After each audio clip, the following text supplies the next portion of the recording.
आमचं कुणीही ऐकलं नाही. अत्यंत कमी वेळेमध्ये अभ्यासपूर्ण पद्धतीने या हरकती तयार केल्या. गावागावांमध्ये जसे 124 गावं आहेत त्या गावागावांमध्ये कार्यकर्त्यांनी जाऊन वेळेत त्या हरकती नोंदवल्या आणि बेलापूरला जमा केल्या. अपेक्षा काय होती? सरकार जेव्हा एखादा नोटिफिकेशन अधिसूचना काढतं तेव्हा म्हणतं याच्यावर शेतकऱ्यांचं काय म्हणणं आहे, त्यांचे काय आक्षेप आहेत हे माहिती करून घ्या आणि आम्हाला सांगा. अपेक्षा काय होती?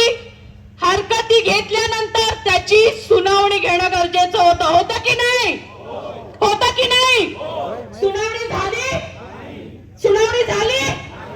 सुनावणी न घेताच यांनी एनटीडीए लागू केलं. माहितीच्या अधिकारामध्ये ही माहिती मागितली की किती हरकती आपल्याकडे आल्या, आपण त्याचा काय अहवाल बनवला, सुनावणी कशी घेतली. पेड मध्ये ज्या आम्ही हरकती घेतल्या 4 पानांची हरकत होती.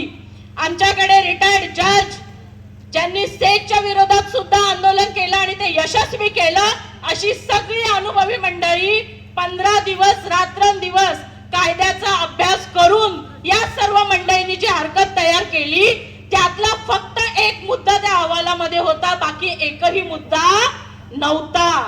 ही बाब जेव्हा आमच्या लक्षात आली तेव्हा आम्ही सगळ्यात पहिलं काय केलं तर ते नोटिफिकेशन प्रांताधिकारी कार्यालयासमोर जाळलं, त्याची होळी केली आणि सांगितलं आम्हाला हे मान्य नाही. त्याच्यानंतर जे जे निर्णय झाले त्या सर्व निर्णयांचा वेळोवेळी पद्धतशीर विरोध केला आणि